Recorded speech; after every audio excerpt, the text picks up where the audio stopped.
This is the Collecting Real Estate Podcast. I'm your host, Stephen Purse, here with your co-host, Bill Hamill. I'm somewhat more comfortable collecting real estate than I am collecting other stuff. This is the Collecting Real Estate Podcast. I'm your host, Stephen Purse, here with your co-host, Bill Hamill. This morning, we interviewed Jermaine Hurley with Hurley Homes. Jermaine has a really impressive background, starting in the industry right after the '08 crash, starting with a 7-unit building, getting into fix and flips. Now he has 27 different buildings. Bill, what did you think about the interview? Jermaine's a great friend. Jermaine's done very, very well in this business. He's got a lot of experience in that Massachusetts area, and he's looking to get down south and to scale. And Jermaine brings a lot to the table. Yeah, at one point I asked him, Jermaine, what's your special skill in real estate? He said, well, I kind of do it all. And you can see that from the way he explains his portfolio. He does the construction, he does the acquisitions, and a lot of the times that's what it takes to grow in this industry. And I'm excited to see him scale to the next level. Yeah, when people react that way, you just see the big smile on my face because that was the story of my career, trying to do it all. But I think he realizes, and he's figured it out to a certain degree. He delegates pretty well. He's focusing in on the acquisition side. He understands that's the needle mover task, and look forward to his next big purchase. So I started investing in real estate in 2008. I got into real estate. I started reading some books like everybody else, the Rich Dad, Poor Dad, a few other books. I was looking at different avenues and I looked at apartment buildings. I actually looked at a building in 2007. I was looking to purchase it. It was a 4-family. I ended up not buying it. It was the top of the market. The cash flow didn't work on it. Totally renovated. It wasn't the best area. I pretty much backed out of that deal. And then about 6 months later, 2008, I purchased my first 6-unit and then that 4-unit. So between those 6 months, the whole market sort of transferred, crashed, if you would say. And I always say that was the best deal. That was the best deal I never did because that would have put me upside down by a lot. And it would have probably not put me where I am today. So I invested in that 6-family. It was in distress, renovated, leased it out, refinanced, and I continued to do that over the next 7 years, building up a portfolio, about 27 buildings, small apartment buildings between 2 to 7 units. That's pretty common in Massachusetts, about 120 units, pretty much. So before we kind of had the BRRRR strategy, I was doing it. We really didn't have a name for it at the time, but that's what we were doing. Things were a little different than they are now. Financing was tough, so you had to use hard money, whatever you could do to find financing at the time. But there was a lot of great deals, so I've done that. Still have that portfolio. Have an in-house property management team, about 4 employees, and we also do now. Since 2017, we transitioned to do a lot of fix and flips between single families up to, I would say, 3-unit small apartment buildings. Sell those. We renovate in about 3 months and then sell. That's been great right now in the market. Where I'm looking to transition is probably larger apartment complexes, partnering up with other real estate investors to pretty much scale my business, possibly hopefully get to 1,000 units. And so that's where, and then eventually live off the passive income. So that's the goal. That's the goal. I love that, Jermaine. Thanks for being on this morning.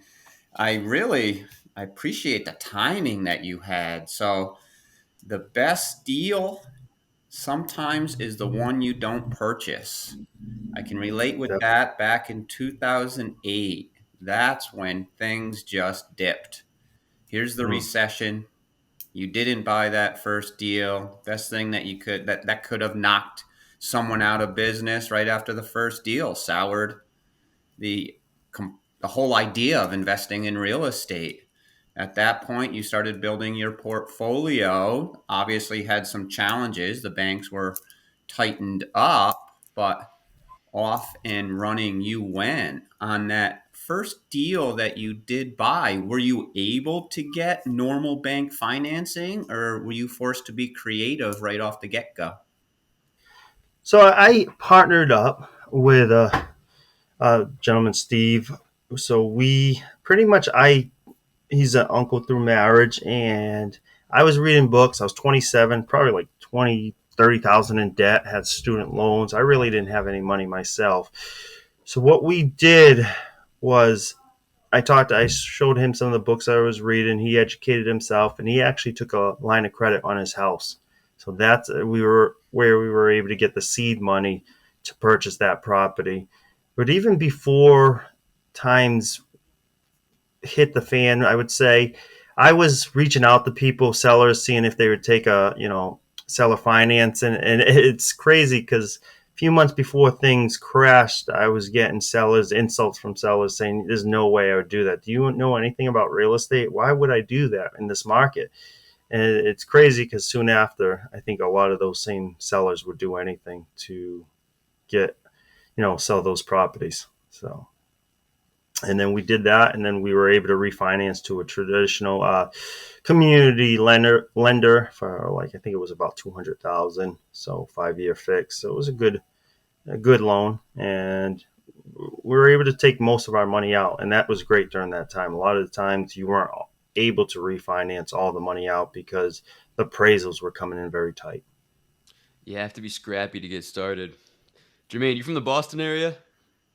Yeah, so I'm about an hour south of Boston. We do Okay. most of our business on the South Coast, New Bedford, Fall River area. So I love definitely, the accent. It sounds like I'm talking to Mark Wahlberg. yeah. I park my car in the Harvard Yard. I Ah, love it. So you're dealing with all aspects of real estate right now. When you're buying, you have your portfolio, you're managing, you're fixing, you're flipping. What would you say is your area of expertise? Are you more focused on the acquisition side, or are you the construction manager? Tell us more about your special skills in real estate. I think when you start out, Stephen, you have to almost wear a lot of hats. I think all my comfort probably was in acquisitions. I would say that's my wheelhouse. What my passion is, I enjoy. I enjoy doing the marketing. I enjoy negotiating the deal, bringing the deal together, figuring out the numbers, being creative, how we can make the deal work. But again, early on, I was doing everything. I also have my construction license, so being able to supervise the rehabs. I had some contractors early on. Unfortunately, they didn't do what they said they were going to do, and I kind of had a MBA in hard knocks. I just had to figure it out on the fly. So I was able to do that. So I'm able to do the construction and manage that, and I do a lot of that on the flips. But I also hired a few employees that can help with that, delegate a lot of that. But I would say my wheelhouse is probably the finding the deals. I enjoy that the most. that's awesome. Well, that's the needle mover item, finding those deals, funding those deals. And you've been able to build a nice portfolio over the last 13, 14 years with that. And geez, boy, do we learn, or I learned from the hard knocks. So I can Mm, appreciate that, buying those first several buildings. And my mistake was just jumping in and trying to wear every hat, mm, swinging the hammer, finding the property, swinging the hammer, leasing, mm. managing, and moving on to the Yep. next one. And I was very happy doing that because it works very, very well. It's just very, very time consuming, and you're not able to grow very, very quickly that way. Did you have a similar experience where the first 2 or 3 years building that portfolio was a little slower because you were trying to do so much, and then you figured out delegating to a certain degree to get some quicker growth? Definitely. Early on, like I mentioned before, money was so tight.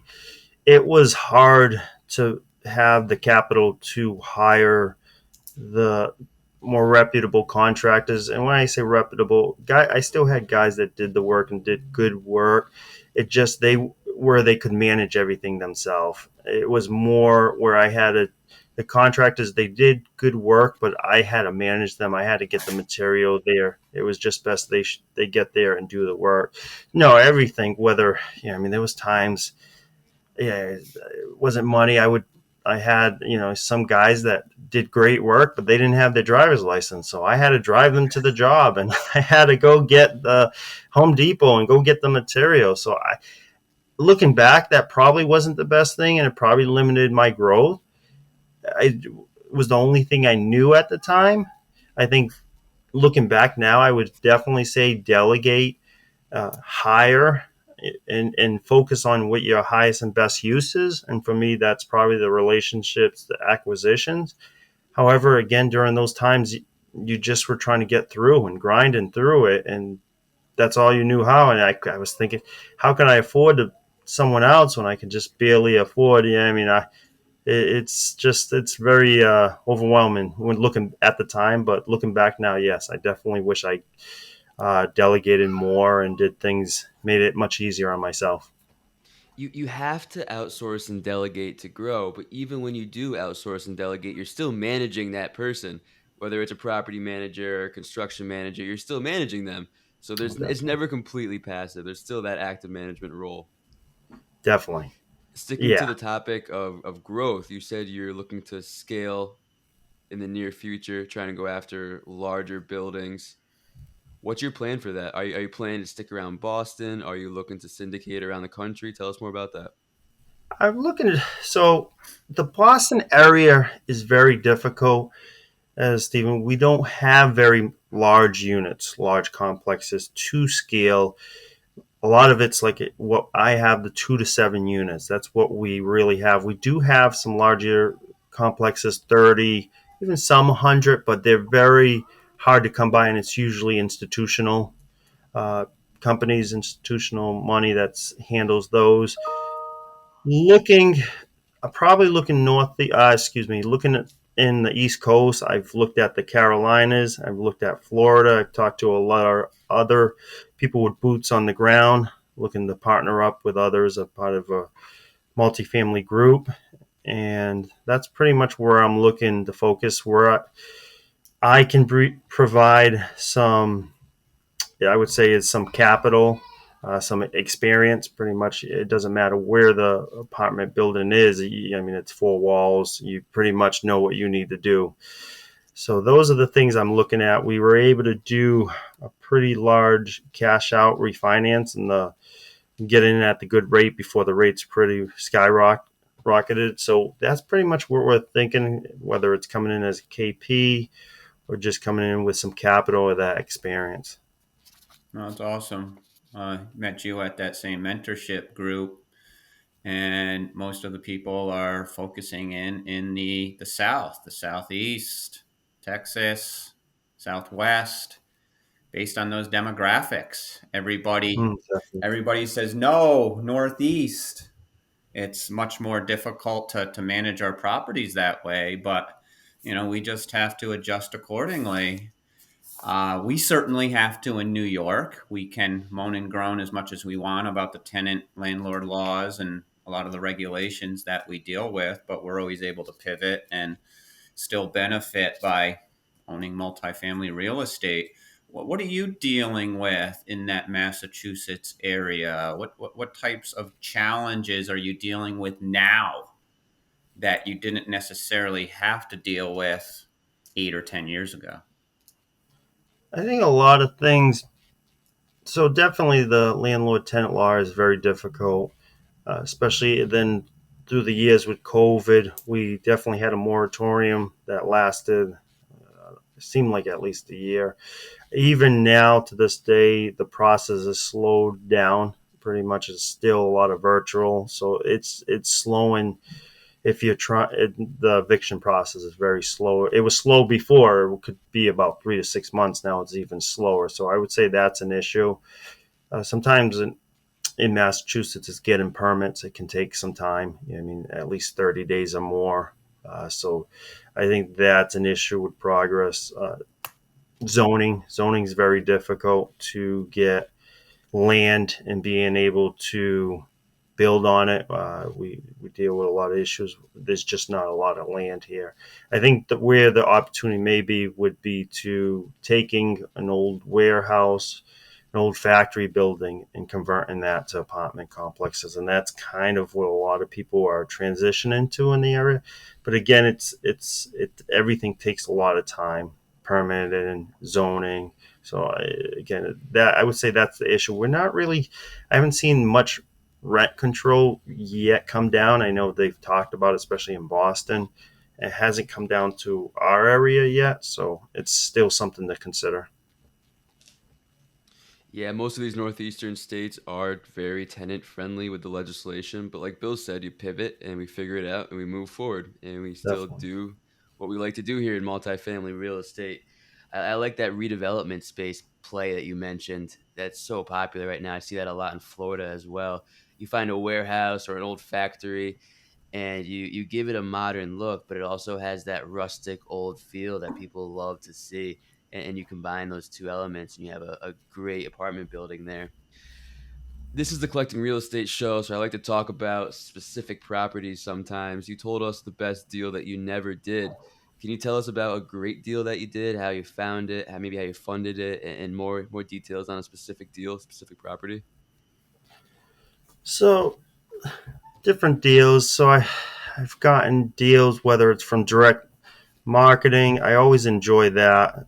There was I can tell a story, a deal. I actually got it at auction. Nothing too crazy, but it was a 5 unit. I love this building. I kind of fell in love with it. Good, bad. You know, what I mean, I don't always tell all the good. You got to tell some of the bad because you know, what I mean, you got to be realistic. So it was a 5 family, beautiful brick building. I was able to get it at auction at a good price. I didn't really realize the inside of the house was the building was beautiful, all old woodwork. You know, I mean, it was probably built in 1900s, all that really grand. However, a lot of the we got that for hard money, so we were able to do a hard money a year loan. Interest was high, you know, I may say around 10%. We put like 25% down, but they also had the construction funds in there built in there. So part of the building was the brick was coming away. And I saw a little, I was like, not a big deal. I don't do too much mason. I was like, we can just re-brick and not be. Come to find out, we had to re-brick the whole building. It was over 5,000 square feet. We wanted to vinyl side it, but the city got involved in the historic department. They didn't want as the vinyl. It would have really messed with I guess, the look of that building since it was an historical building. So we had to re-brick it. That was probably 100 to 200,000, probably 200,000 give or take. So yeah, it was up there. I love the building. Maybe it was maybe 150. So I love the building. It looks beautiful, and I think this with the market going higher, we still have value there. But we had to come out of pocket. You know, with that, there wasn't enough in the construction funding, so we had to come out of pocket. But thankfully, we were in a position to do that. But again, I see that building. I love that building. I probably owed that building for a long time. But you know, that was the one that you learn from it. You know, what I mean, it's not all roses. Sometimes you take your bruises, but hey, if you're able to keep going, live another day, then it's great. That's I won't it. make that mistake again. That's it. That's it. I can appreciate that so much. And I like doing the same. It's not, yeah, we're in multifamily right now and everybody's trying to get into multifamily because you could just throw a dart at a dartboard throughout the country, buy a property. Rent growth is amazing and everyone's happy. Everyone's just running around, building massive equity in a year, 2, 3 years. And if you're in it for an extended period of time, it's inevitable that you're going to be dealing with different market cycles and different challenges along the way. So I also like to explain, what I say a lot of the times is the good, the bad, and the ugly, because there's certainly challenges here. I love that. What I've learned is sometimes people get into those certain properties, bump into a lot of challenges. It affects the computation of your budget and ultimately how you're going to run that property, and you learn to hate it because you just bought one that just did not go as projected, you love that property. So you were able to deal with all those challenges, put it in the portfolio, and now it's cash flowing for you? Or did it take a good period of time to recoup from a lot of those challenges before it actually started working well for you? So it didn't take too long between the market going up, the rents exploding. The building inside was beautiful. The apartments were beautiful. They were large.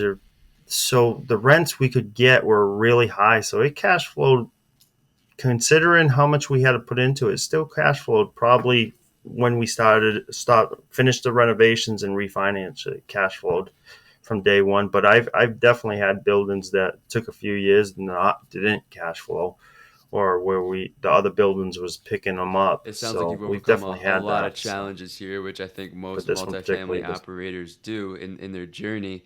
What are some challenges that you're facing today?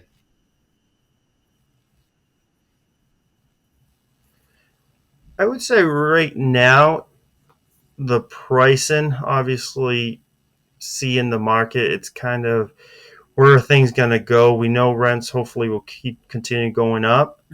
Interest rates are higher. I'd say finding deals, like getting deals. I think that's the thing. Sometimes you want to do a deal just to do a deal, but sometimes what I've learned again from 2008, not saying we're there, I don't think we're anywhere near there, but sometimes the best deal is not to do the deal. So it's just being patient.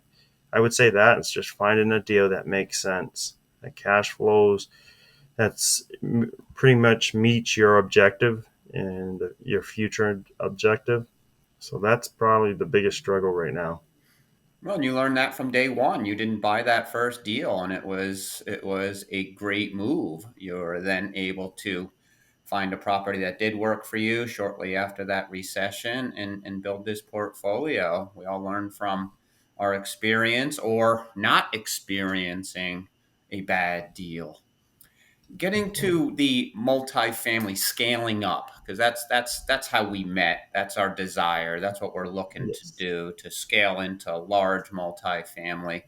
And you said that you're looking in the North Carolina area. Are there any other areas that you're considering? Have you seen a partnership or potential partnerships that you feel like you're close? Or have you gotten into a deal down south? So I haven't gotten into a deal down south. I would say one of the things I'm working on is delegating my businesses up here, the apartments, and also the fix and flips. So they'll leave me more time to focus on scaling. I have looked at a few partnerships in North Carolina. We've put some offers on. For one reason or another, they haven't come through. We also looked in the Florida area, the Tampa, Orlando. Again, those are very hot markets. So hasn't anything come, but I'm still looking into them, still talking, networking with other investors that have boots on the ground that may work out where we can both bring our skill sets and they work out together. Let me ask you, as far as your in-house property management in Massachusetts, and I know you mentioned Steve as your partner. What does he bring to the partnership? Is he the guy that enjoys the operations and handles the property management with your current portfolio? Yes, so Steve works with we also have one of our employees, he does a property management. He enjoys more the day to day, the operations at this point, going to the properties, seeing the work being done, walking them, make sure if there's any issues. That's pretty much his focus right now. Again, me, I'm more focused on acquisitions, banking, insurance, taking care of those issues. So yes, he would be more boots on the ground, and he's actually at the point he may be retiring, so he's been looking in Florida and North Carolina to eventually move out there. So that's So, that's more. what does retirement look for Steve? Is he looking to retire from Massachusetts and scale along with you down south? Would that mean that you have to sell a lot of your portfolio in Massachusetts? What's the discussion there? So we've talked about that. We do have a really capable property manager that handles a lot of the day to days right now in Massachusetts that we communicate. So pretty much, at least for the next 5 years, I would say we're going to be holding on to our portfolio. Going forward, I think if he moves down there, I think he would be some a part of it, but not full time. I think he would be able to be the boots on the ground, check on it, but I don't think it was something he would want to spend too much of his time on full time. I think he wants to enjoy some golf and doing those things.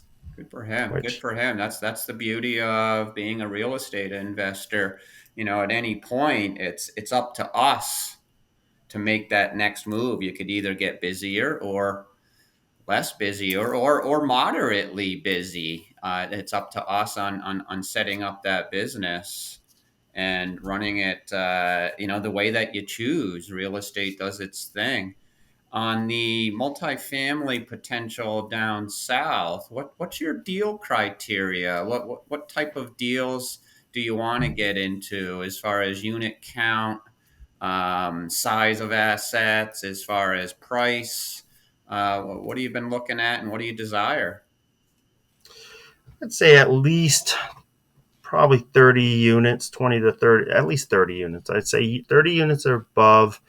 30 to 50 seems like a good area. You're not competing too much with the large institutional money investors. Criteria, we're seeing about at least 100 a unit, depending obviously in the North Carolinas. I know in the Floridas, you're definitely above that. I mean, up to, I've seen probably 150 above per unit. So I would say that's kind of where my area, I think, focus on.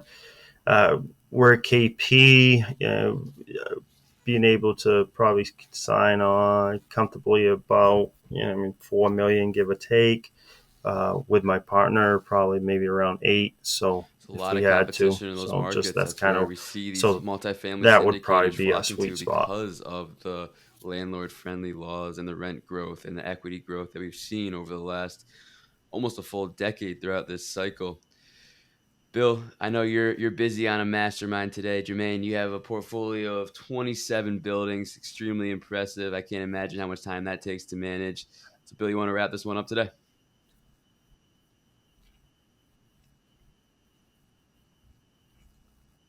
Sure do, sure do. Jermaine, thank you very much here. This is the Collecting Real Estate podcast. So they say you have to have three of something to make a collection. So we have three questions for you to wrap this episode up. Number one, in 5 words or less, what's the most important thing you have learned collecting real estate? I would say the things I enjoy about it eventually is the passive income, tax advantages, and the freedom. Great, great. Number two, what are your 1 to 2 year personal goals? Right now, we are building the the fix and flip. We want to get to about 20 fix and flips per year. Goal is to delegate that more. I have a few other employees that I hired that are taking more of the day to day, whether it's the admin, whether it's dealing with project management, handling more of that, so I can focus more on scaling on the large apartment buildings. I would say ultimately that's where I want to be, get to the 1,000 units to a certain point where I can hire it, whether it be in-house or third-party property management, and I can step away a little more. It's not as active. I like the fix and flip, but it's really like very active. You got to be very involved in it. So I would say those are my goals. Running the Boston Marathon again, a little personal. So spending more time with the family. So those are All kind of right, where you I'm got at. it. You got in the personal goal at the end. Everybody tends to take our personal goal question and run with business because that's what we're always focusing on. But personal goal is running Boston. You've done that already. Yeah, I did it through the virtual in 2020, so I'm looking forward to doing the actual course. I'm Yes, hoping to do the 2023, yes, in April. So I love that personal goal. We have a lot in common, Jermaine. Last definitely. question: how can we assist you, and how do we contact you? So my phone number, I'm always available. I can 774-930-5694, or my email, it's Jermaine A. Hurley at gmail.com. So it's my name with my middle initial. And I guess right now it's obviously having the experience, finding people that are boots on the ground, that are competent and able to, find the deals and very motivated to make it happen. I mean, I think finding that I'll be able to bring some of the capital experience and hopefully find a good partnership. And wisdom. I definitely Wisdom. have to throw Wisdom. in. You've been doing it a long time. You know what a good deal looks like. You know what a bad deal could potentially look like. And a lot of the people getting into the game, most people getting into the game, I don't think have the level of experience that you have. So you're a major asset to some of these partnerships, whether it be just like you said on the KP side and also on that experience side to have that crystal ball of how a particular asset is going to operate and if it's going to be successful. So I look forward to seeing your journey here and getting into one of those large multifamily complexes down south. But appreciate your time, Jermaine. Thanks, Jermaine. Thanks, Bill and Stephen. I appreciate inviting me on. I enjoyed it. Thanks, Jermaine. Enjoy.